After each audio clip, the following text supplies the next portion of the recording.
beleza? Estamos ao vivo, salve, salve galera! Estamos começando mais um Lore Sheets do V5 aqui no canal, num dia novamente especial, porque estaremos hoje dando por encerrado mais uma lista de Lore Sheets, dessa vez do Fall of London. Sim, foram bem pouquinhos, somente 6 Lore Sheets, mas eu não sei se vai deixar saudades, se os meninos vão mais nem querer lembrar. Eles vão poder dizer hoje, que no finalzinho eu vou pedir para eles falarem um pouco da impressão deles de assim como um todo da Lore Sheets do Fall of London. E, como sempre, tendo Rafa e Tati compartilhando espaço aqui com comentários. Tati, diga boa noite pra galera. Boa noite, galera. Como vão, pessoas? Preparados para se despedir de Londres e voltar para Chicago? Boa. Rafa. Boa noite, pessoal. Estamos prontos para acabar então essa crônica londrina, largar essas noites chuvosas, largar o gosto de fish and chips na vité do rebanho local e voltar para as terras americanas? É isso aí, porque o Rafa já está adiantando que as Lore Sheets da vez vão ser as que estão contidas no Chicago Folios, que é um conteúdo adicional que foi viabilizado com o excesso de colaborações durante a campanha de financiamento do Chicago by Night na época. Aí o Folio surgiu e veio mais Lore Sheet aí pela frente. Devo adiantar para vocês que essa Lore Sheet ela é curtinha. Já adianto que eu achei estranho eles criarem um Nosferatu. Sim, o Oscar Anov é um Nosferatu de origem russa. É considerado praticamente um ancião, porque ele participou vocês vão ver que ele participou da Revolução Russa, inclusive, junto com os Brujah. Mas não tem quase nada de informação dele nos outros livros. A gente só encontra dentro do Fall of London. Eu achei estranhíssimo eles colocarem uma figura relativamente importante para o movimento e não ter quase nada no passado dele. Mas enfim, a gente vai comentar mais sobre ele ao longo da Lore Sheet. Então, se eu ainda não disse, eu direi agora. Quem estiver nos assistindo, boa noite. E quem for ver mais tarde, bom dia, boa tarde, boa noite, boa madrugada. Vai chegando, vai encontrando um local confortável. Aí é o momento agora malcaviano, seja no chão, na poltrona, no sofá, na parede, no teto. Se estiver confortável, a Malkavian tá feliz. Então vamos começar a última Lore Sheet de Fall of London, cujo título é Oscar Anazov. Vamos ler aqui o trechinho que eu pensei do próprio livro, que não tem quase nada, viu? Até o próprio livro tem pouquíssima coisa. A primeira parte é: quem é quem em Londres? Oscar Anazov, o arauto de Londres. Um refugiado da Revolução Russa, o Nosferatu Anazov é um orador e agitador esplêndido. Ele não apenas emite anúncios pela corte, como ele também trabalha como artista de grafite para incorporar sinais ocultos na estrutura de ruas de Londres. Trechinho titinho. Vamos só agora um outro trechinho titinho, em que diz o seguinte: membros sobreviventes de Londres, ou seja, sobreviveram ao ataque da Operação Antigen. Oscar Anazov, sempre o sobrevivente. O conhecimento de espionagem de Oscar ajudou ele a se evadir da captura, e ele agora mantém a rede local de comunicação dos membros por pombos correios. Ele também é um contato confiável para conseguir tirar com segurança da cidade outros membros por um preço. Aí, antes da gente passar para a Lore Sheet propriamente dita, sim galera, foi só isso que eu consegui pegar fora da Lore Sheet. Vamos aos comentários, Tati. Então, isso que você falou me incomodou um pouco também, dele ser um personagem aparentemente tão importante, e ao longo da Lore Sheet a gente vai vendo que ele é alguém que tem influência, que tem, sabe, tipo, ele é o típico membro que eu imagino que sobreviveu e permaneceu em Londres porque a cidade não era mais tão hostil assim pra ele, e ele só surgiu do nada. E realmente não tem muito sobre ele em lugar nenhum, é isso aí, tipo, mais a descrição da Lore Sheet.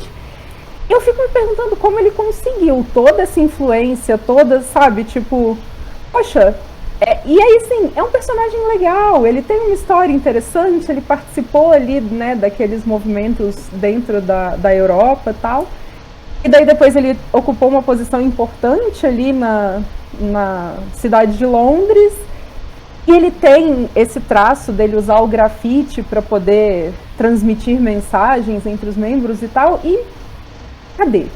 Sabe? Eu gostaria muito de ver mais sobre ele. Seria muito interessante desenvolver melhor esse personagem. Verdade. Rafa. Isso é uma coisa que, assim, eu acho que é relacionado a todos os personagens novos, tá ligado? A gente tem falta no V5 até agora de contos, de antologia, sabe? De um romance, um novel, esse tipo de material que vai colocar esses personagens novos em ação, pra gente poder ver eles vivos mesmo, entendeu? O Anarco conseguiu dar algumas personagens, por exemplo, eu já consegui ter uma noção mais ou menos da Agatha Starek, porque tem menções a ela durante o texto do livro, entendeu? Então, assim, e realmente isso falta ao Anasov. Assim, o papel que ele cumpre no Fall of London poderia ser cumprido por um número de outros personagens já existentes, entendeu? E que de repente nem fossem necessariamente Nosferatu, para não ficar naquela coisa do o cara que lida com o submundo vai ser o Nosferatu, sim, entendeu? O cara que anda no túnel é um Nosferatu, sim, entendeu? E a gente já tem, assim, dentro da crônica, a gente já tem o Richard the World. Uhum. Então, de repente,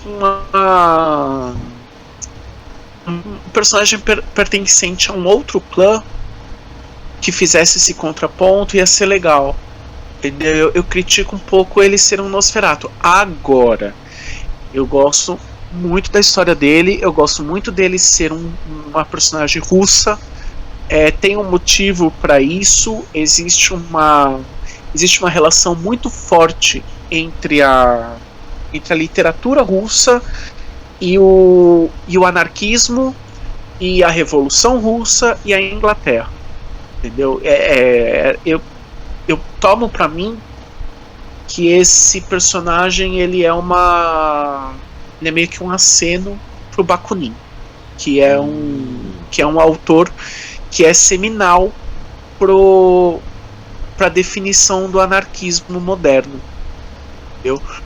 Bakunin, para quem não sabe, ele foi um sociólogo, não sei se ele foi um sociólogo, filósofo, mas a obra dele é muito importante pro anarquismo, porque ele é um cara que ele era crítico também ao marxismo, entendeu?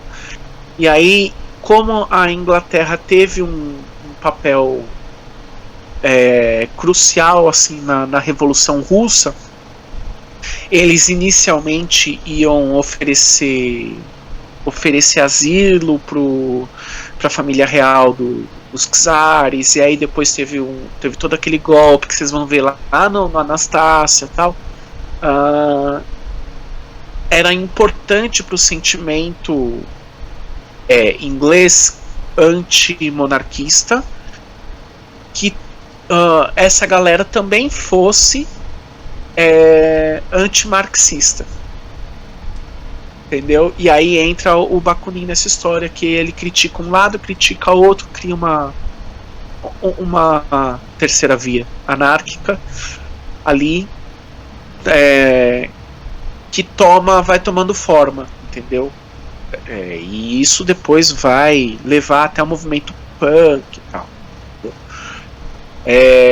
Então, assim, a cultura do anarquismo tem uma proeminência forte na Inglaterra, em Londres, né, no subúrbio londrino, principalmente por causa do movimento punk. E o movimento punk pega como um de seus autores seminais o Bakunin.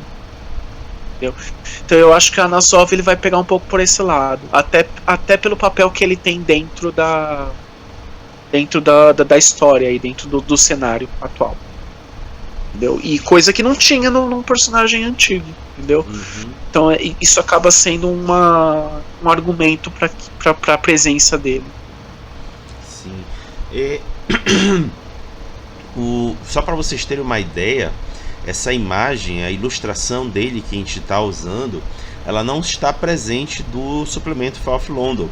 Eu só fui descobrir que essa ilustração é dele porque é a mesma utilizada para o card game Jihad The Eternal Struggle, ou seja, tem uma carta de personagem do Oscar Anasov. Inclusive é um personagem alto para se levantar. Para quem não conhece o jogo de Jihad The Eternal Struggle, os vampiros para se levantar varia de 0 a 10. Os 10 são os mais pesados, demora muito para você conseguir tirar esses personagens do torpor. E o Oscar é 8. 8 é muito alto para levantar, ou seja, não é um personagem simples, não é um personagem que apareceu um dia desses em termos de histórico da cidade, mas no entanto dedicaram muito pouco conteúdo para descrevê-lo. Só para vocês terem uma ideia, há uma seção de descrição dos personagens que possam ser utilizados como NPC dentro do livro, mas nem isso dedicaram ao Oscar. Eu achei que foi assim ruim se eles criam uma lore sheet que eventualmente vai ter contato com esse personagem, como é que não tem nem que seja uma estatística referente a ele, para nem que seja rolar algum teste de percepção ou negociação, lábio, o que for, não tem nada. E aí fica meio que solto. Não sei se isso é legal, pelo menos para mim não me parece legal. E criar um gancho tão relativamente forte e não ter mais nada para se utilizar. Tati, quer comentar alguma coisa? Eu concordo plenamente com o que você falou. De certa forma, o que eu sinto, às vezes até, é que a gente tem essa sensação, porque a gente está pegando esses personagens crus agora no V5, mas se for olhar as primeiras edições, por exemplo, voltando lá no Chicago, tem personagens que são extremamente rasos lá também. Só que à medida que a história vai avançando, alguns simplesmente desaparecem, mas outros vão criando mais conteúdo ao longo do tempo. E eu acho que talvez seja isso que a gente está sentindo falta, de uma continuidade, de uma, sabe? Porque ficou faltando, de fato. Ele é alguém extremamente chave na cidade de Londres que não existe. Isso mesmo. Rafa? Acho que tem algumas coisas para pontuar, principalmente para quem ainda não folheou o Fall of London.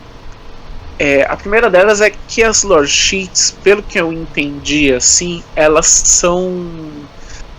essas lore sheets elas foram desenvolvidas para que elas fossem acessíveis apenas ao final da crônica que está no Fall of London. Elas não estão disponíveis para personagens de começo de jogo. Até porque tem situações que vão acontecer durante a crônica que vão tornar essas lore sheets acessíveis ou completamente inviáveis. Entendeu? E aí, não só tem essa falta de informação sobre o Anasov dentro da crônica, como ele é ele é uma personagem que é muito importante dentro da crônica, seria muito importante dentro da crônica, porque um capítulo inteiro da crônica se passa no subterrâneo de Londres. A gente já viu isso, tem 2 lore sheets sobre isso: a Corte das Sombras e o London Under London. Uhum. Então, assim, esse cara, ele seria um aliado incrível para se colocar no meio da jornada na Londres subterrânea. Eu senti falta durante a crônica. Tudo bem que aqui a gente discute só as lore sheets, não a crônica. Mas assim, eu senti falta de fazer esse contraponto. Eu queria entender qual é a relação do Anasov com o Richard the Word, por exemplo. Uhum. Que é uma relação que seria uma relação completamente truncada, porque o Richard the Word, ele não faz parte da Camarilla e o Anasov, ele é um anarco. Então eles são quase que do mesmo lado, mas eles não estão do mesmo lado porque eles querem coisas completamente diferentes. Entendeu? E eles estão compartilhando o mesmo subterrâneo ali. Entendeu? Tem essa também, eles estão competindo por terreno. São Entendeu? duas Eu acho figuras que de poder ocupando esse espaço, né? exatamente. Eu acho que faltou esse jogo. E isso aqui, mano, isso seria uma crônica por si só. O jogo de poder debaixo da cidade. Uhum. Sim. Entendeu? E aí já fica uma ideia de crônica. Mano, dei uma ideia de crônica aí pra vocês completamente de graça, ó. Aproveitem. Boa, boa. Me faz até pensar, Rafa, se o cenário dos membros de Londres ele não é subterrâneo, já que a superfície está completamente dominada pela Segunda Inquisição. Completamente. Sim, mas é o que eu acho que é coerente para esse cenário, tá ligado? Como a superfície tá tomada, quem normalmente vive na superfície vai ir para baixo. Quem não vai conseguir ir para baixo é toreador. De resto, enfim, goes. Entendeu? Eu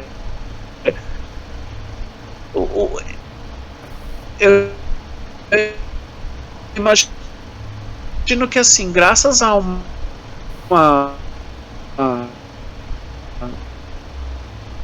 graças a uma coisa que já é do cenário, eu não duvido nada que tem um monte de capela subterrânea de Tremere. Entendeu? Os Tremere sempre tiveram que viver escondidos. Entendeu? Então, onde é que estão? Pra onde que você acha que os Malkavian vão correr? Entendeu? Pra onde você acha que vão correr os Bruhá, os Gangrel? Essa gente vai tudo correr pra baixo. Entendeu? Porque eles não têm pra onde correr quando a Antígeno ataca. Então você tem alguns domínios aí embaixo, entendeu? A superfície, onde as estações de metrô são esse tipo de coisa. Sei lá, bom, enfim. Tá tergiversando aqui. Não, e faz todo sentido, porque desde o começo a gente está observando que quase todos os grupos têm alguma conexão com o subterrâneo. E o subterrâneo, ao longo do livro, do Subterrâneo de Londres, é descrito como extenso e ainda nem totalmente explorado. Dá para você se deslocar entre as áreas da Grande Londres por debaixo da terra. Então, eu começo a imaginar que narrar Forth London é muito mais uma aventura de dungeon do que open air. Né, Tati? O que causa um problema, talvez, né? Porque a gente estava comentando na lore sheet do... Agora me falhou o nome, mas sobre aquela maldição que existe no subterrâneo, onde a fome é mais presente e tal. Então, assim, eu fico imaginando como lidar com essa questão dessa, sei lá, magia que foi colocada ali no subterrâneo, sendo que a maior parte da população vampírica de Londres está vivendo ali, sabe? Então, assim, eu acho que traria até uma coisa mais pesada nesse sentido, de você estar sempre com fome, de não ser todo mundo que tem facilidade para se alimentar ali e tal, sabe? Eu acho que tem muito espaço, né, literalmente e narrativamente, para se explorar essa questão. Beleza. Então depois E eu já acho... Peraí. Tá. E eu já acho até que isso aí é uma coisa do design de jogo mesmo. Eu acho que eles pensaram que assim, que com este cenário, com este jogo proposto, a saída óbvia seria criar refúgios subterrâneos. Logo, a teia de fome empurra as personagens, os jogadores, os NPCs de volta para a superfície. Porque não dá para você ficar no subterrâneo o tempo todo. Entendeu? É um lance muito de... Aí. Entendeu? E só uma anedota, vou jogar no ar, porque não é sobre... Enfim, a lore sheet não é sobre isso.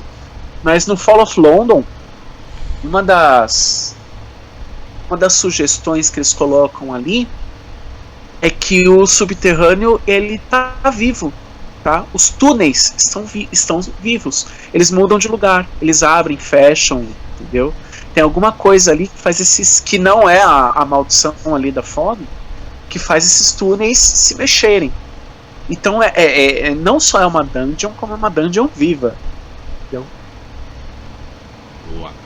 Então, após toda essa introdução, comentários e reflexões sobre o parco conteúdo sobre Oskar Anassov, vamos agora à descrição da lore sheet que é disponibilizada no livro.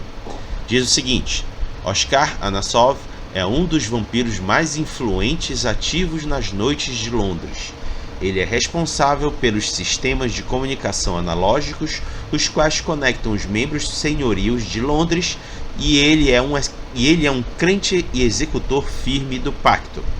Ele também consegue arranjar passagem para dentro e para fora da cidade com segurança. Abraçado pelo Nosferatu Boronisk na Prússia, na metade do século XIX, Oskar era antes um revolucionário político, com uma mão nas revoltas que ocorreram na França, Itália, Alemanha e Hungria.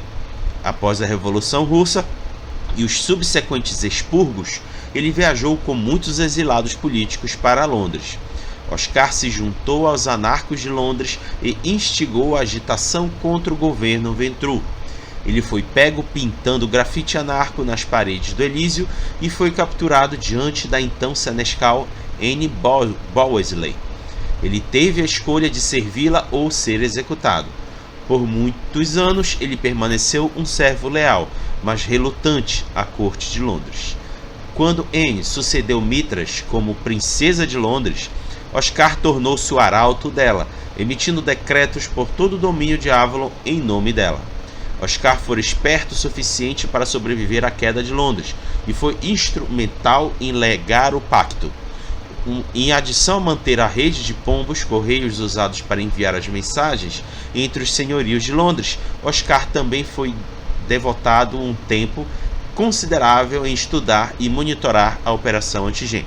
Os serviços de Anassov não são usualmente de graça, e toda vez que você recorrer a ele, irá demandar pagamento pelos esforços dele. Ele tipicamente prefere receber informação e favores do que moeda forte. Em cada caso, as especificações de cada pagamento são deixadas a critério do narrador. Antes de eu passar para a Tati, eu quero deixar a seguinte informação.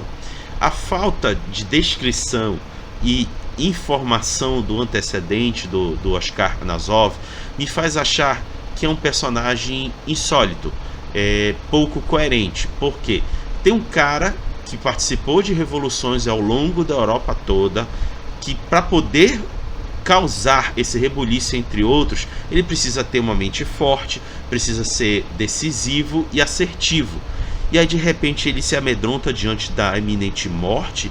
Eu não achei isso muito compatível, mas provavelmente o autor deveria estar pensando em alguma coisa a mais e esqueceu de criar algum lugar que descrevesse isso. Mas como não tem descrito, não está valendo, aí fica para mim um personagem simplesmente fraco. Tati. É bem isso, né? Ele é um vira-casaca. Tipo, eu sou anarquistão, eu tô aqui participando da revolução que tá movendo a Europa e não, deixa eu ficar fiel a essa mulher aqui. E depois ele é um dos maiores reforçadores do pacto que é colocado sobre Londres, né? Eu fui dar uma procurada um pouco mais sobre esse contexto no qual ele foi criado. E as revoluções que ele fala ali no começo da descrição do lore sheet, que descreve que ela impactou vários países da Europa, pelo que me parece, é o que a gente conhece hoje como a Primavera dos Povos.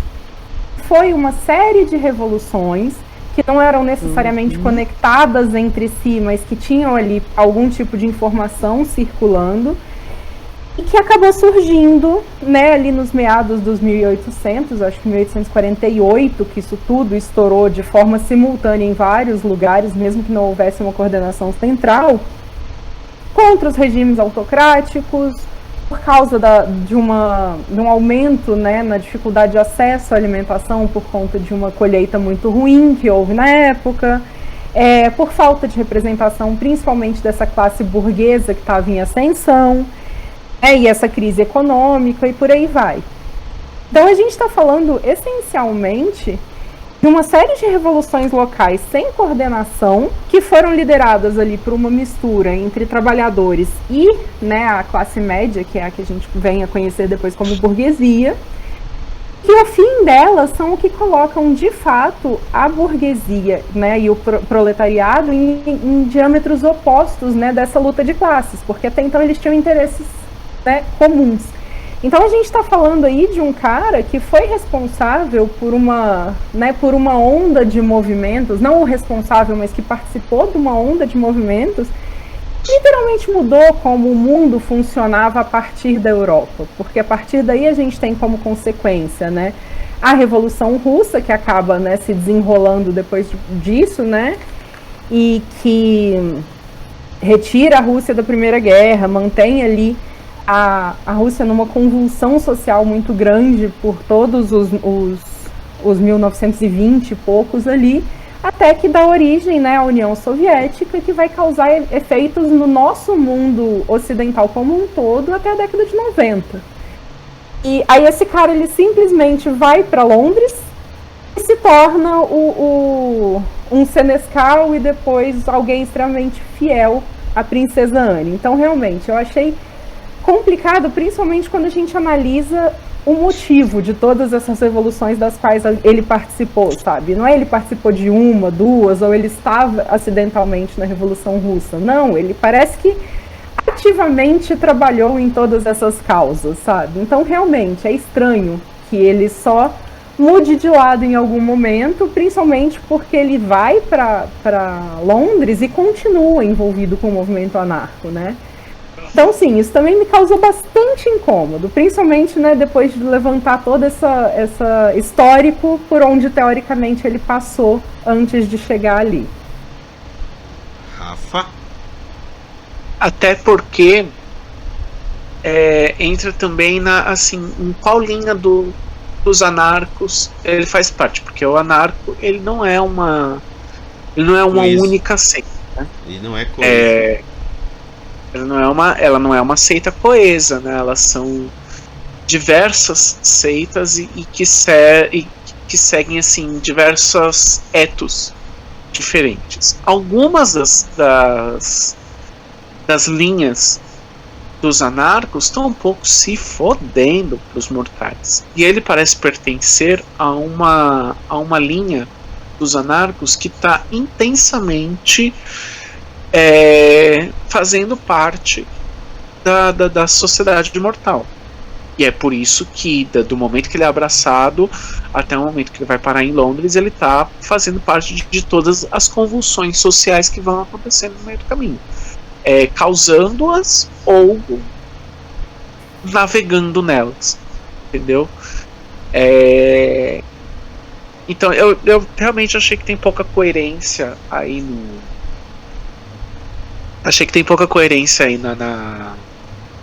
nessa parte em que ele pega, sei lá, a vassalagem com a Anne, mas eu acho que isso é até menor pra personagem, entendeu?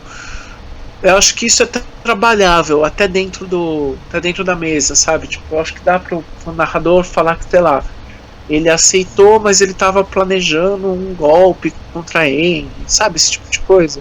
Acho que dá pra você arranjar uma desculpa dentro da tua mesa do porquê que ele fez isso. E já que não tem tanta informação sobre ele, o narrador vai ter que trabalhar em cima disso se ele for uma personagem central pra história de vocês. E eu prometo, ele vai. Se alguém estiver pegando essa lore sheet. Olha aí, boa. Então, vamos agora aos níveis. E o primeiro nível da lore sheet é serviço de mensagens. Você é familiarizado com Anasov bem o suficiente para usar a rede de mensagens dele, o qual é um método confiável por contatar outros membros em Londres, sem o risco de a comunicação ser interceptada pela Operação Anti-Gen. Anasov promete uma entrega bem-sucedida, apesar de quão elusivo o recipiente possa ser. Eu não sei se gastar um ponto com essa qualidade, essa vantagem, seja no nível, mas eu achei interessante você poder ter acessível um serviço de entrega garantida. Não há espaço tipo a critério do narrador que vai chegar ou não. Não, vai chegar. Então tá aí garantida a vantagem. Tati? Começar, eu acho que a gente tem que pensar o seguinte: essa lore sheet, já na descrição, ela presume que vai haver um pagamento do serviço em qualquer um dos níveis. Eu acho que isso está ali estabelecido, né? Tirando isso, que o pagamento em si não me incomoda, principalmente pelo funcionamento da lore sheet daí por diante, mas eu entendo que, principalmente não tendo esse histórico aprofundado desse personagem antes, é complicado você criar ideias do que poderiam ser esses pagamentos, mas me causa incômodo deixar isso tão no ar, sabe? Mas, passando por cima disso, eu gosto do nível 1. Eu acho que ele, pensando assim, é uma forma de mandar uma mensagem de forma segura para qualquer um dentro de Londres. Se for a única forma realmente segura que existe para se trazer essa mensagem ou para levar ela, e aparentemente, por tudo que a gente já viu agora, Londres é um lugar tenso e que a informação tem um valor muito alto, então eu acredito que sim, que talvez seja um nível 1 até um pouquinho forte, mas é um tom que eu gosto. Eu gosto quando os níveis da lore sheet são um pouquinho mais fortes, principalmente porque eles costumam ser muito mais, né, restritos a uma atitude, a alguma utilidade específica. Não é esse o caso, porque se a gente está falando de uma crônica narrada em Londres, isso vai ganhar uma utilidade muito grande, eu acho que para praticamente qualquer situação, dependendo do quão justo foi esse preço que o narrador estabelecer, lógico. Mas eu acho que ela é um nível bem legal e que traz uma coisa interessante, que é essa imersão maior no que é o cenário de Londres. Então eu gostei do nível 1, incrivelmente. Boa. Rafa? Alguém printa este momento? Eu tô me sentindo benevolente hoje. Então tá. Bom, eu gosto desse nível porque eu gosto dessa temática, desse tipo de personagem. Eu gosto muito dessa. Essa é a minha lore sheet favorita de Londres. Tá? E eu gosto da personagem também. E este papel de courrier, né, o carteiro, quem joga Fallout New Vegas tá acostumado com o termo, eu acho muito legal esse negócio do serviço de entregas, sabe? O toma lá da cá, o cara que... como o Anasov é o arauto, né? Esse papel do arauto, o cara que vai pegar um negócio aqui, vai levar lá, vai pegar uma informação aqui, vai levar lá também, sabe? Isso eu acho, mano, eu acho muito legal isso, entendeu? No Hacking tem um dos primeiros suplementos, é o Nomads, que até hoje é um dos meus suplementos favoritos do Hacking, que é para você criar coterries de nômades, né?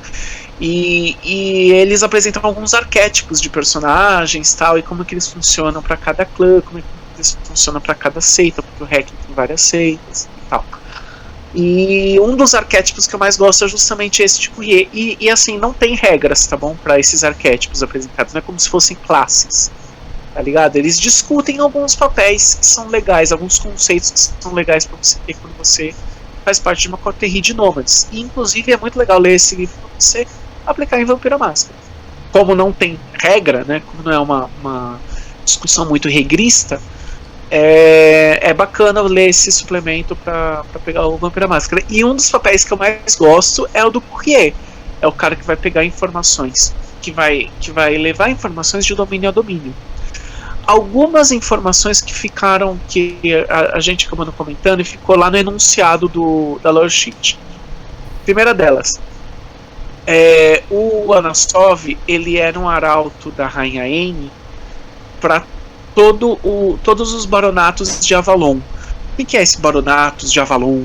Avalon não é só Londres, é a Inglaterra inteira, é todo o domínio de Mitras, entendeu? Inclusive Escócia, inclusive a Ilha de Gales, entendeu? E a galera, e quem for folhear os livros mais antigos vai ver que tem todo um cenário por trás daí, que é uma crítica que eu vou fazer no final do capítulo. Quando você for falar sobre as considerações finais do Fall of London.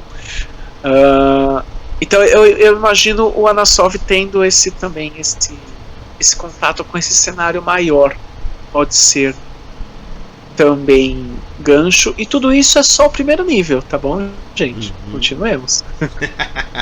Olha, o Daniel tá dizendo aqui o seguinte: achei que a gente só falava mal da lore sheet. Pois é. Tati mudou toda a razão de três desse quadro. Era pra gente chincalhar as lore sheets. Agora ela tá falando bem. O que é isso? Eu acho que eu fiquei com dor na consciência de semana passada. Sendo assim, a gente vai pro segundo nível, cujo título é Apresentação Pessoal. Por uma taxa mais alta, a Anasov também pode arranjar um encontro cara a cara com qualquer outro membro residente em Londres. Uma vez por história, você pode nomear qualquer membro conhecido por estar em Londres, independente deles possuírem domínio ou estiverem apenas de passagem. E o Nosferatu arranjará o encontro após receber o pagamento. A Anasov facilita a apresentação, mas não pode assegurar o comportamento ou reação deste membro ao encontrar você. Se o encontro se tornar violento, ou se não acabar mal para o membro que você nomeou, então a Anasov recusará todos os seus pedidos futuros pelo bem da sua própria reputação. Acho que esse nível pode ser bom se você escalar um nome dificílimo de conseguir contato, porque se for qualquer um, são dois pontos, galera, para gastar. Tem que realmente valer a pena. Aí, por exemplo, eu quero me encontrar com a Rainha N. Aí alguém vira, peraí, mas ela não tá morta? Deixa o Nosferatu dizer. Tati?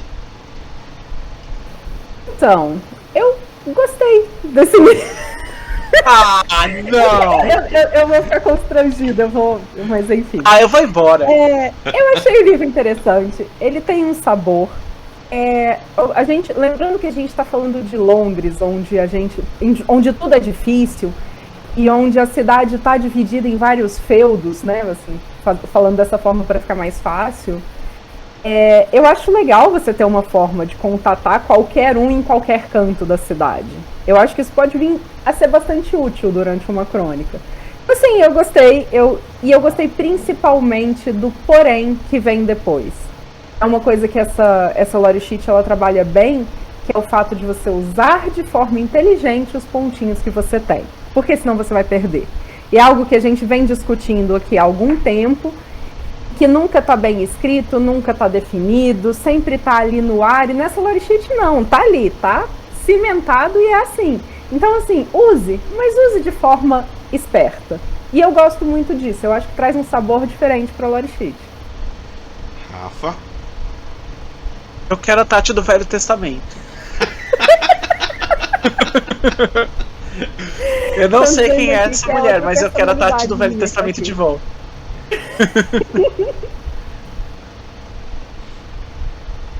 Então, esse nível eu vou chamar ele carinhosamente de o Tinder dos Nosferatu.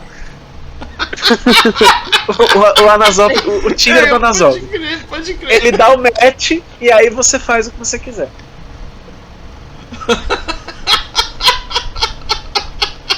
Não tem lá muito o que dizer, né? Depois da Tati elogiar não tem mais muito que se possa dizer, né? Mas você pode falar mal, eu acho que uma mudança que eu faria é assim, ele não no sentido dele arranjar um encontro, porque eu acho que ele não é uma pessoa que tem tanta influência a ponto de chegar nas pessoas e falar, ó, você topa um encontro com este neófito que não é ninguém? E aí a pessoa fala, tudo bem, eu aceitar este neófito que você está me apontando, entendeu? Eu não acho que ele é capaz de arranjar encontros, mas eu acho que, ainda mais por 2 pontos, mas eu acho que ele é capaz de encontrar as pessoas por 2 pontos. Entendeu? Eu quero saber onde tá aquela arpia que há 20 anos atrás ela era super influente, mas desde o ataque da Antigen ela tá desaparecida. E aí eu sei que ela tá na cidade ainda, mas eu não consigo encontrá-la. Cola no cais às 10 horas da noite que ela vai estar lá num sarau que rola lá, sei lá o que, tá? Entendeu? Então, assim, ele sabe aonde encontrar as pessoas e em que horário, mas ele não consegue te arranjar um encontro. Entendeu? Ele te aponta a direção. Só isso. E Tati, olha o que o Rodrigo Pontes do Fábulas está escrevendo. Tu já leste? Acabei de ler. Vai faltar pano nessa lore sheet. Bom, galera, só para avisar, realmente tá bem estranha a conexão aqui. Como eu tô gravando, fiquem tranquilos que se tiver dificuldade de compreensão agora, ele na íntegra, sem travamento, eu vou carregar depois. Fiquem tranquilos. Mas se quiserem continuar, eventualmente a conexão dá uma melhorada e dá forra aqui pra gente. Então vamos ao próximo nível, que é o nível 3, que é passagem segura. A Nassov tem os meios para contrabandear os mortais e os membros para dentro e para fora da cidade de Londres, sem temer a detecção de outros vampiros ou os agentes da Operação Antigen. Uma vez a cada história, você pode recorrer ao Nosferatu para realizar este serviço para um grupo de até 6 indivíduos. Se estiverem entrando na cidade, eles serão entregues com segurança e a salvo em um endereço de sua escolha. Se estiver deixando a cidade, então você pode nomear um destino do lado de fora dos limites de Londres. Tipicamente, a Nassov arranjará uma coleta ou entrega em um povoado ou uma cidade no sudeste do Reino Unido. Arranjar o trânsito internacional é possível para uma taxa maior, mas a Nassov não assegurará a recepção ou a segurança do grupo após terem sido entregues no destino requisitado. Olha, para o nível 3 eu achei muito interessante. Tem aí muita vantagem, dependendo da situação. Tati? Preciso recuperar minha reputação, eu achei uma bosta. Mas não, infelizmente não. Quando eu cheguei nesse nível 3 eu pensei, gente, quem escreveu essa lore sheet? Porque eu quero dar um prêmio pra ele. Eu gostei do nível 3. Eu achei que talvez ele possa ser um pouquinho forte. Talvez. Mas se você for pensar, você não vai se utilizar disso pra você na maior parte das vezes. Você não quer sair de onde a crônica está acontecendo. Isso por uma questão de mecânica de narrativa mesmo.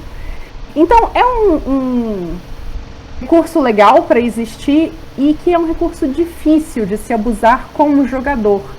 Ele é um recurso legal para você tirar alguém ou trazer alguém ali para tirar daquela questão de risco, mas eu não consigo imaginar você usando, porque além de tudo isso vai demandar que o resto da Europa seja criada. Você não está mais jogando uma crônica ali em Londres, entende? Então eu acho que ela é legal, ela traz movimento para a crônica, eu não consigo imaginar um grande abuso para utilizar. É sólido, cara, é algo que é extremamente necessário se você for pensar numa cidade sitiada. Só me leva a pensar o seguinte, esse cara tem de fato todo esse poder para fazer esse trânsito de até 6 pessoas para dentro e para fora da cidade? Caraca, velho, esse cara é fodão mesmo, hein? É fodão mesmo. Não, em detalhe, ele consegue te botar para fora do Reino Unido. Uhum. Olha a extensão disso, Rafa.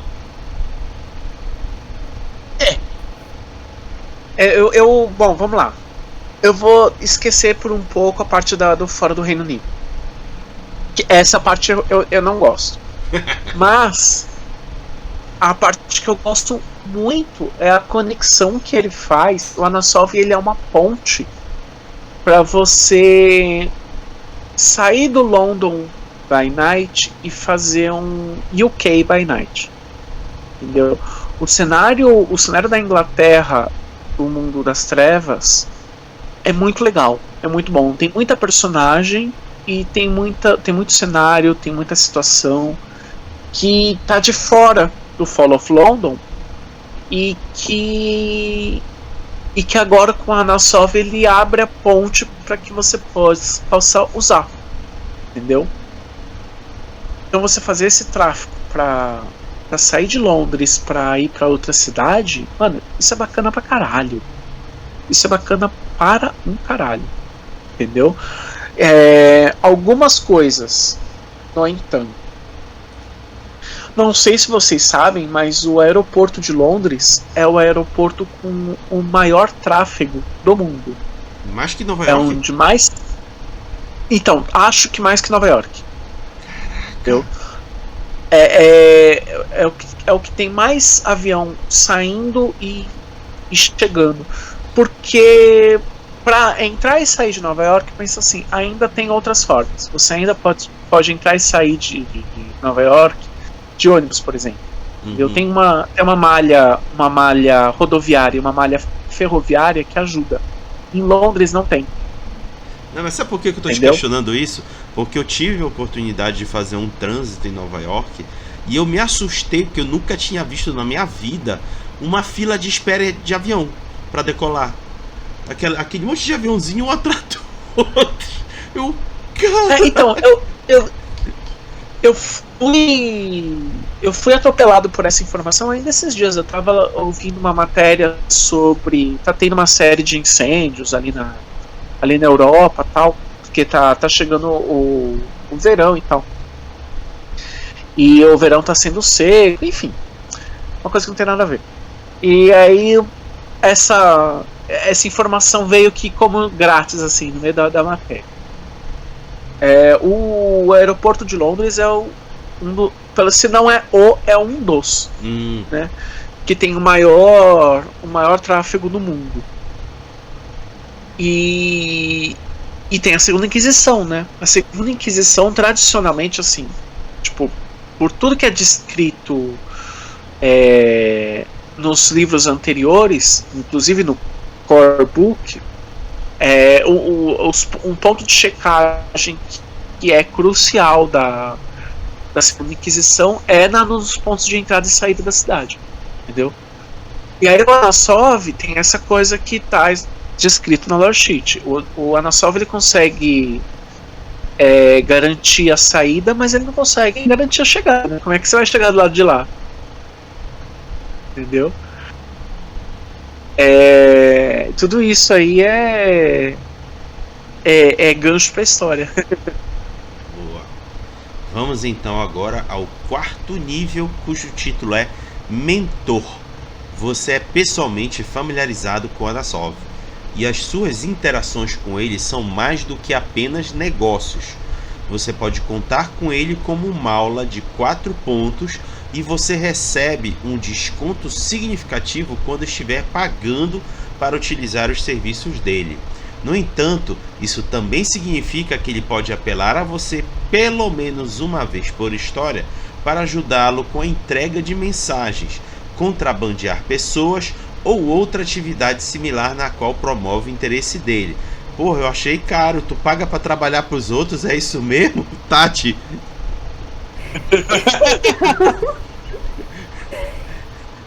Não achei ruim, porque a sensação que ela me passa é que é uma relação real, é uma relação que existe entre mentor e cria. Ele vai estar ali para você, mas ele vai exigir que você faça de volta. E é assim que mentor funciona, pelo menos para mim. Então eu gostei, porque é uma das poucas lore sheets em que cria uma relação que realmente existe em jogo, sabe? Você tem obrigações, você vai ter o benefício de aprender com ele, e pensa, é um benefício grande, pensando em quem ele é, em tudo que ele sabe, em tudo que ele pode. Mas ao mesmo tempo você vai ter, né, que devolver para ele de alguma forma, E você vai estar criando ali uma relação funcional entre discípulo e o Maula, sabe? Eu gostei, eu achei interessante, eu achei que ela cria de fato a relação e como ela funciona. Você tem uma relação próxima, você tem os benefícios e as obrigações, senão essa relação vai se deteriorar. E eu gosto, pra mim é como uma aula sempre funcionou. Então é só um Mentor 4 com um gostinho a mais. Rafa? Então, tudo envolvendo a máscara tem um preço. Isso pra mim, eu acho que não tinha nem que estar descrito na lore sheet. Tá ligado? Isso tinha que ser um princípio, assim, é Tenet de crônica isso. E é um que é intransferível. Isso não tá para discussão, entendeu? Entre narrador e jogador. Tudo tem um preço, entendeu? Todas as relações de vampiro em todas as edições são pautadas no interesse, entendeu? Todas, entendeu? Ritual de prestação é isso, a relação entre senhor e cria é isso, as relações da Camarilla é isso, as arpias estão aí para regulamentar isso, é isso. Essa é a relação principal entre vampiros, é a relação de interesses, entendeu? Tudo tem um preço, tudo você vai pagar. A única coisa que você faz de graça é para sua coterie. É para isso que a coterie serve, entendeu? Ela é tua família. O resto não tem almoço grátis, entendeu? Então eu queria perguntar para vocês qual é o preço que o Anasov cobraria pelos serviços dele, porque aí, tendo em mente qual é o normal, né, dos serviços dele, eu acho que a gente pode definir qual é o valor desse desconto que ele dá, entendeu? Então, para vocês, o que o Anasov poderia querer de um grupo de neófitos? Bom, enfim, né, quando chega no nível 4 eles já não são mais tão neófitos, né, eu imagino. Mas enfim, o que o Anasov ia cobrar de um grupo de neófitos pelos serviços dele? Pensando aí no que ele ofereceu até aqui. Vai, Tati. Eu imagino que ele tem todo esse poder de buscar pessoas, de buscar influências e de, sabe, trazer e levar recado. E eu imagino que ele tenha que ter métodos para isso. Então eu acho que, mesmo na própria descrição da lore sheet, fala que ele está sempre buscando, ele prefere informação e serviços ao invés de moeda forte, por aí vai. E eu acho que é isso, você vai criar ali uma relação em que você vai ter que dar algo prático em troca para ele. Isso eu falei lá no começo, me incomoda um pouco essa questão de não ter isso definido, e isso talvez esteja muito em aberto porque o personagem está muito em aberto. A gente não sabe o que ele quer, a gente não sabe quais são as tramas nas quais ele está envolvido pessoalmente, ou por que ele mantém toda essa influência, porque a verdade é, eu tenho influência porque eu tenho influência. Não, você precisa ter um uso para ela. E por que para ele é interessante ser esta pessoa que faz isso, entende? Eu acho que isso tudo vai de você criar um personagem mais bem estruturado, que é o que a gente criticou desde lá do começo. A gente não sabe quem esse cara é, a gente não sabe o que esse cara quer, então é difícil a gente estabelecer preços. E por isso, para mim, é problemático lá no começo você dizer, vai sempre ter um preço determinado pelo narrador. Porque, baseado em quê? Entende? O que esse cara quer, primeiro de tudo, para saber o que ele vai te cobrar. E a gente não sabe. Beleza, tá respondido pra ti, Rafa? Oh, man. Vamos lá. Vai. Sim, continuar. O motivo que ele tem pra fazer isso, eu acho que já tá mais ou menos exposto, tá ligado? Bom, a situação acho que tá clara, entendeu? É porque precisa ser feito, entendeu? E é lógico, acho que é uma questão de oferta e demanda, tá ligado? Existe uma demanda pelo serviço que ele oferece, que é essa retirada de Londres, e ele tá aí para ofertar, tá ligado? No meio do caminho ele tá capitalizando, claro, entendeu? Porque ele é anarco, mas ele não deixa de ser capitalista. Olha só, um ANCAP! Traidor do movimento! Vira casaca, tá vendo? Então, ó o Oscar Anazov aí, ANCAPzão. Então, ele tá capitalizando no meio dessa relação, entendeu? Eu acho que aonde a Coterri entra nessa relação toda aí, é que ela é quem garante essa influência que ele tem, entendeu? O Anassov, ele tem essa influência porque ele capitaliza em cima de vampiros menos capazes, como a Coterri, entendeu? Então, o que ele vai cobrar da Coterri é justamente coisas que... Lembra lá no nível 1, quando ele consegue entregar uma coisa aonde você piriri pororó? Então, assim, o preço que ele cobra é justamente você ser um entregador de alguma outra coisa que alguma outra Coterri fez. Você entendeu? Alguma coisa nesse sentido, entendeu? Se não, o que ele vai querer é um antecedente de vocês emprestado, entendeu? Quando a Coterri tem, sei lá, recursos, quando a Coterri tem contatos, quando a Coterri tem mola, entendeu? É o acesso a esses antecedentes. E aliás, isso está previsto em regra, tá, gente? Essas bolinhas gastas, elas podem ser negociadas, entendeu? Usem isso a favor de vocês, entendeu? Eu acho que dá pra ir nesse... E aí, quando você pensa nisso, colocando em regra, né? Colocando em mecânica, quando você pensa que são essas bolinhas que são negociáveis com o preço do serviço do Anazov, aí você consegue definir melhor aqui no nível 4 qual é o valor do desconto, entendeu? Beleza. Então, vamos seguir agora para o 5º nível, que é Conselho de Senhorios. Encontros de vampiros dos domínios vizinhos ocorrem de tempos em tempos para estabelecer débitos, resolver disputas e reconhecer os novos senhorios. Reuniões maiores de todos os titulares de domínios de Londres são raros e geralmente marcam a necessidade de discutir uma grande ameaça ou oportunidade que pode afetar todos eles. Através de Anazov, você será notificado e convidado a qualquer encontro de senhorios que ocorra em Londres.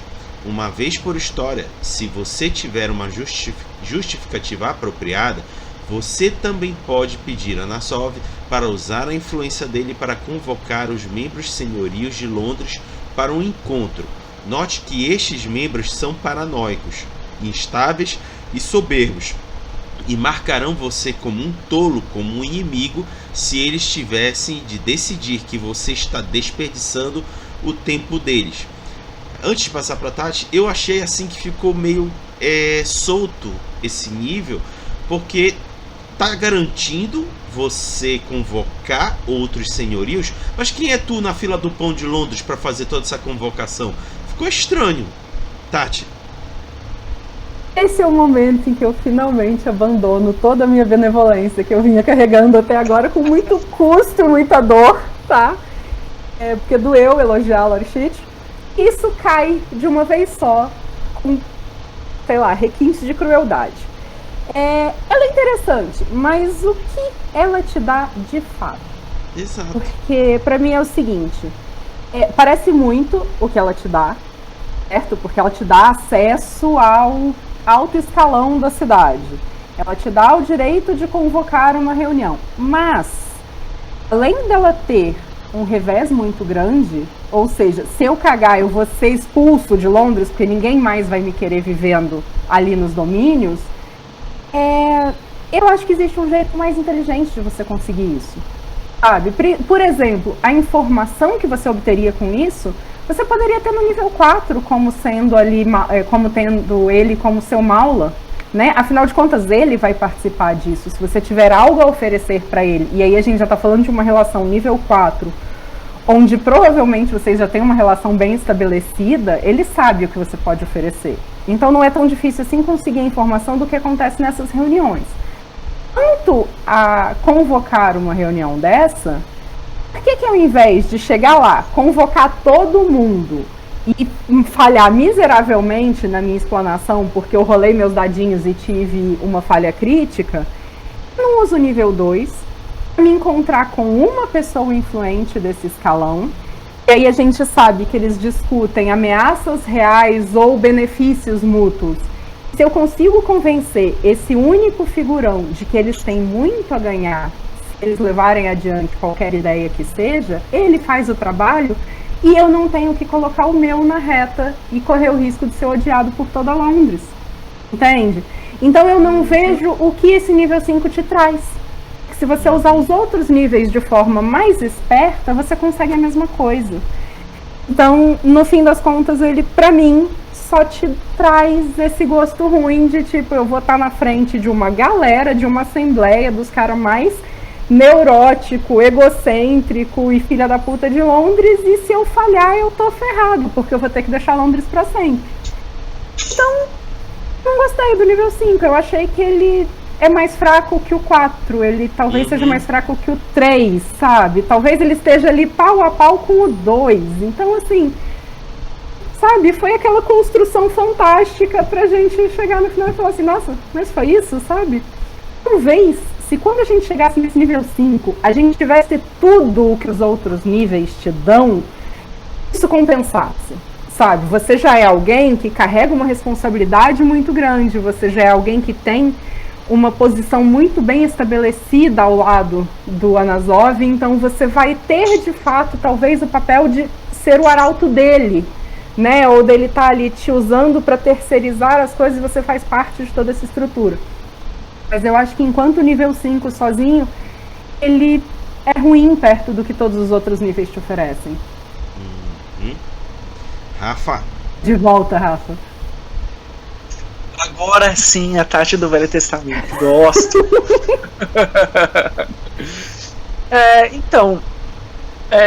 Bom, volto com o relator, em primeiro lugar. É exatamente isso que a Tati falou. Eu acho que o que poderia ser o poder do nível de fato é ter voz garantida no conselho. Tá.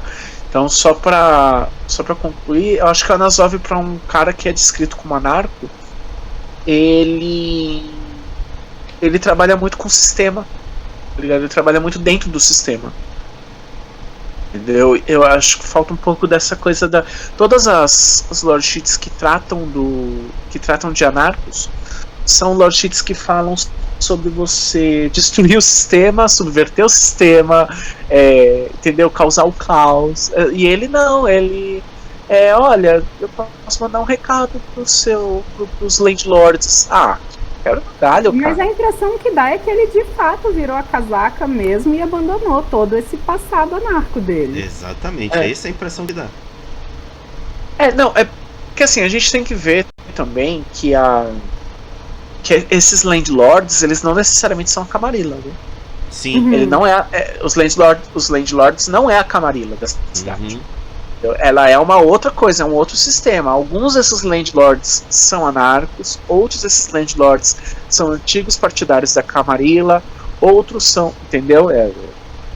Assim, anything goes, de novo, entendeu? É uma mistura aí de tudo que a gente... reforçando o pacto. Reforçando, né? Um sistema. Sim. Entendeu? Talvez esse seja um sistema com o qual ele esteja confortável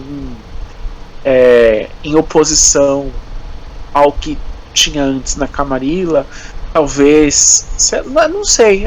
Isso é meio estranho, tá ligado? Mas ele já estava confortável antes como arauto da Anne, né? Uhum. Ao que parece. Não sei, não tá, isso não tá descrito. Isso é uma coisa que a gente tá assumindo, né?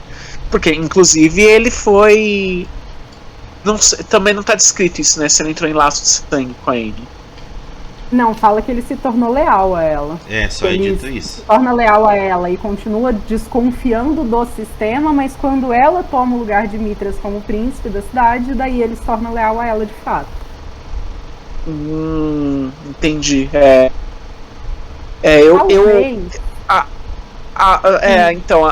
Eu que especulei que ele tivesse no laço de sangue ou tivesse dominado por ela.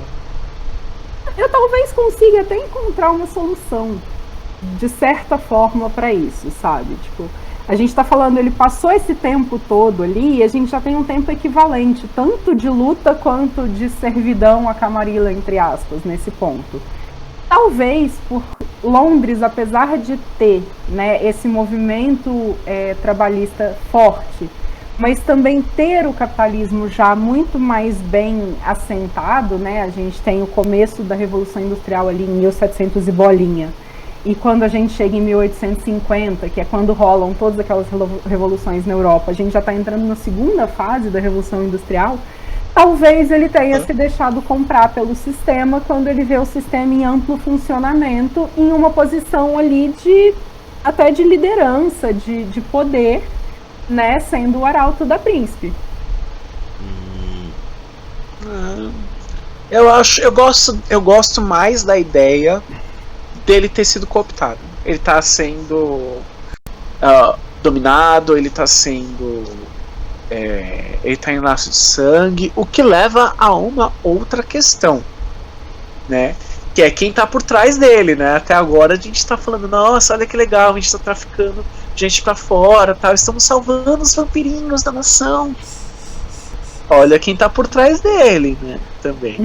A Anne dentro da crônica, ela tem um papelzão aí também, entendeu? E assim, vamos combinar, de novo voltando ao nível da Lord Cheat. Mas vamos combinar, nem o Mitras conseguiria convocar todos os Landlords no mesmo lugar. Sim. Entendeu? Então quem é o Anassov mesmo? Entendeu? E que poder é esse de onde está emanando esse poder de convocar os Landlords? Mas isso é uma sensação que eu tenho que falta justificativa em todos os cenários oficiais. Isso é uma sensação que eu tenho, assim, que é muito forte. Por exemplo, a cidade de Chicago, para que ela se sustentasse de uma forma lógica, a gente teve que fazer um monte de alteração. O mentor incorpóreo. E muitas vezes eu tenho esse incômodo, sabe? Da gente encontrar e falar, nossa, mas por quê? Sabe? O que garante que ele tá ali? Muitas vezes o que eu sinto é que, assim, é aquela velha história de o meu jogador não vai saber, então eu não preciso criar. Ou então, justamente, as pessoas só não se importam mesmo, sabe? O poder emana do príncipe e do príncipe... No príncipe ele se sustenta. Eu não sei, é uma sensação de faltar porquês que eu tenho em qualquer cenário que eu leio. Eu acho que, assim, a primeira edição de Chicago by Night, principalmente, ela é muito mal escrita. Entendeu? Eu acho que ela tem um background muito bom. Eu gosto muito do primeiro capítulo do Chicago primeira edição. Quando começa a falar das personagens, é ladeira abaixo. Tem muita personagem em Chicago que é ladeira abaixo. Ainda mais em Chicago, que é um compiladão de personagens, entendeu? É uma montanha de personagens. Se eu não me engano, a segunda edição chega até 80. Não sei se é o segunda edição ou já agora, o do V5. Mas assim, é muita personagem. É muito NPC. Eu acho que existem situações que ficam bem. E isso não é Chicago, isso é RPG. Eu acho que existem situações que ficam vagas por justamente de propósito, justamente para que o narrador complete as lacunas. Uma anedota que eu tenho, assim, que eu levei para o coração, é que quando o Tormenta foi lançado lá atrás, né, muita gente perguntava já pro trio Tormenta, pros 3 autores iniciais do Tormenta, qual era a origem da Tormenta. E eles não sabiam. Eles nunca tiveram a noção do que era a Tormenta.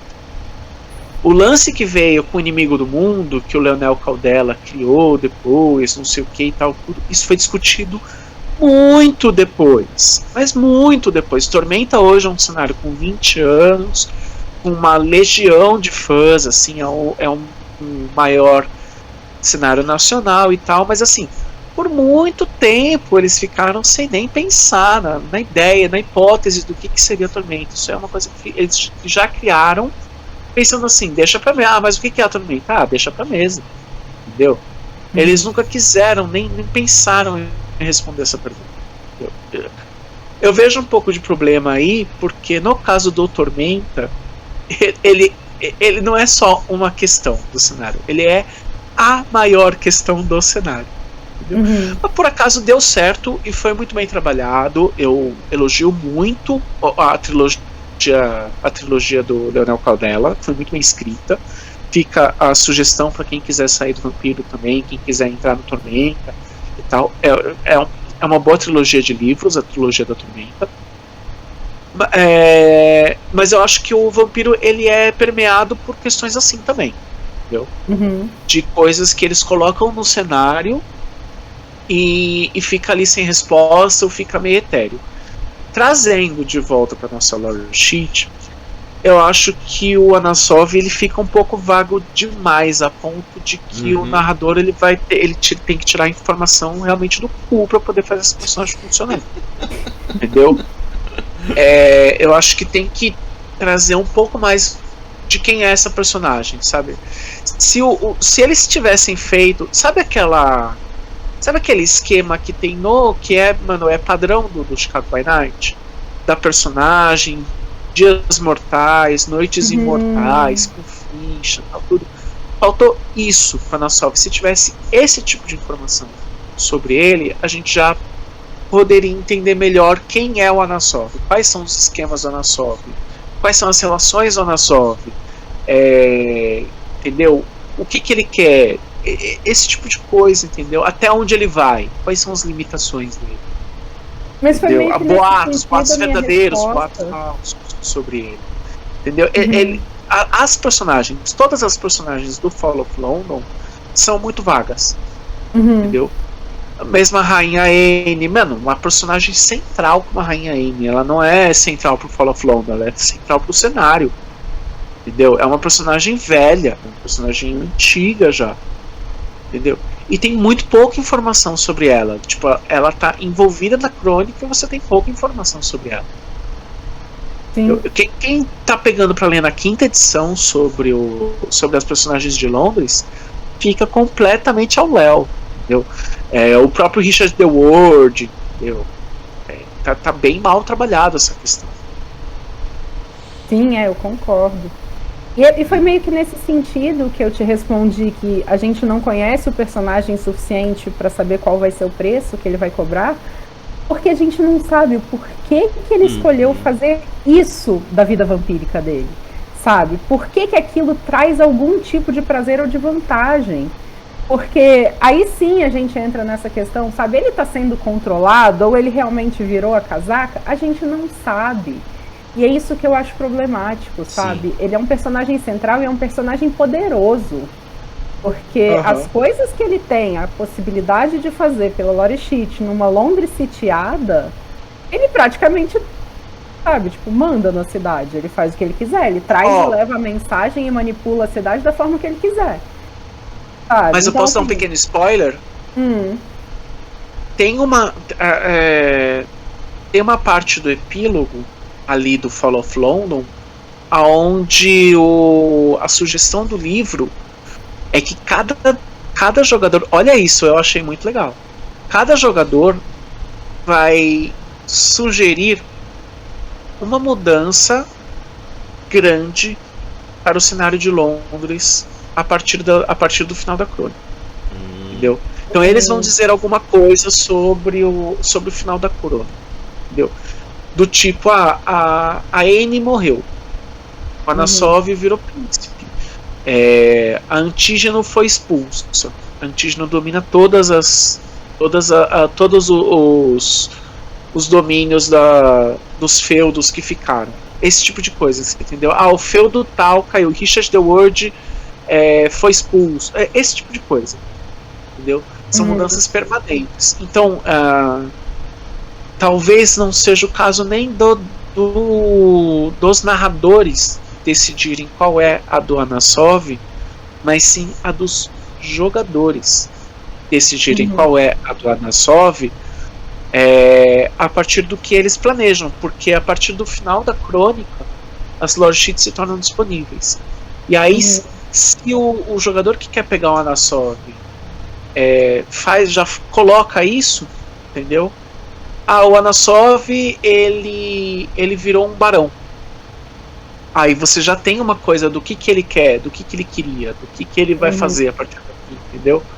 Eu acho que isso pode ser trabalhado narrador e jogador, entendeu? Também é uma possibilidade, entendeu?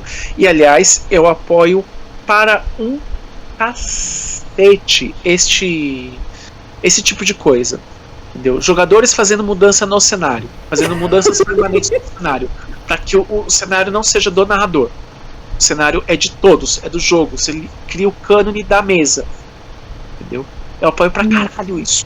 Eu sou tarado nessa ideia. Sou tarado nisso. Eu acho que nesse ponto a gente discorda radicalmente. Eu adoro essa posição de estar discordando de você. Eu me sinto confortável nela. Mas, de certa forma, assim, mas é uma visão muito particular. E daí eu acho que não é o que define assim, a história ou não. Mas pra mim, o narrador ele tem que ser o dono do mundo, sabe? E a gente modifica ele de acordo com as coisas que a gente tem a partir do mundo estabelecido. Mas o mundo funcionando, existindo, os sims, os nãos e os porquês, pra mim funciona melhor sendo o domínio do narrador. Mas eu entendo que são vertentes diferentes e que talvez pra mim seja muito cômodo defender essa postura, já que eu não sou narradora, então, tipo, enfim, eu tô escravizando o outro, mas, né? Enfim, é isso. Não, eu respeito seu posicionamento, mas você tá errado. Aff, Maria. Eu vou ficar no meio termo entre vocês dois. Eu gosto de um pouco de participação dos jogadores, mas eu não deixo eles decidirem tudo, porque vem muita coisa insólita e pode fazer a crônica ou a aventura se perder de uma tal maneira que até tu te arrepende de onde foi. São três posições aqui bem distintas. É que nada também é uma imposição, né? Eu acho que quando você deixa o jogador fazer uma decisão que vai mudar o cenário aí pra sempre, você precisa ter é um exercício. Para quem é narrador, é um exercício. Pensa que você narrou essa crônica inteira e aí chegou no final, você abre mão do que você narrou até aqui e fala: faça uma mudança.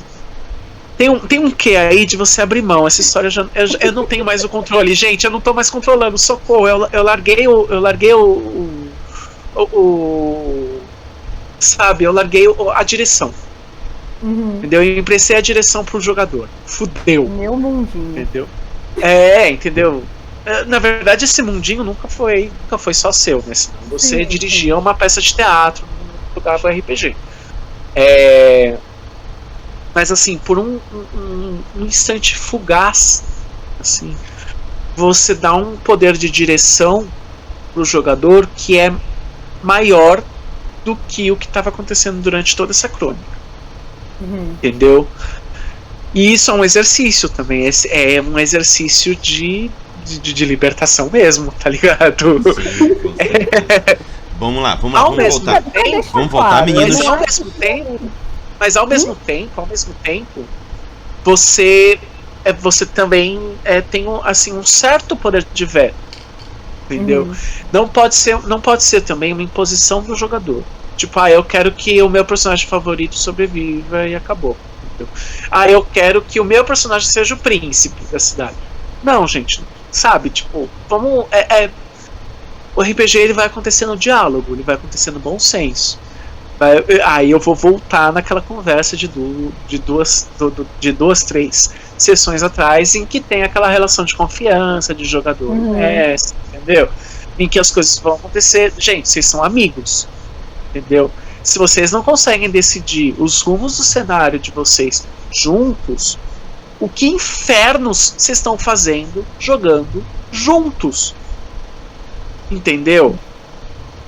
Então, assim, tenham essa conversa, mas tenham essa conversa de uma forma humana, de uma forma cordial, de uma forma elegante e de uma forma em que todo mundo saia feliz, porque a responsabilidade de ser o anfitrião da mesa é de cada um, entendeu? Todo mundo tem que sair dessa mesa satisfeito, e isso é responsabilidade do narrador, isso é responsabilidade do jogador, isso é responsabilidade do outro jogador, e isso é responsabilidade do outro jogador, entendeu? É responsabilidade de todos fazer com que é como uma grande rodinha de masturbação, entendeu? Tá todo mundo saindo feliz, todo mundo tem que gozar aqui. Boa. Vamos voltar? Entendeu? Vamos voltar? Vamos, por favor. Boa. Eu quero fazer o último. Rápido, Tati, porque a gente já tá muito longe do assunto. Assim, eu não quero dizer que o jogador ele tem que fazer e obedecer o que o narrador quer. É só no sentido, tipo, um personagem ele é uma coisa, ele acredita e defende aquilo, ele não vai mudar porque o jogador quis, entende? É nesse sentido que eu falei que o cenário pertence ao narrador, mas eu acho que sim, se a gente tá jogando, a gente quer mudar aquele mundo no qual a gente tá. Era isso. Só pra não parecer que isso. Também eu sou a favor do tipo, sabe, peixinhos no aquário, que não é o caso. Beleza. Então vamos agora para as considerações finais. Façam considerações finais, viu? Existe o Malk-Talk pra gente falar desses outros assuntos.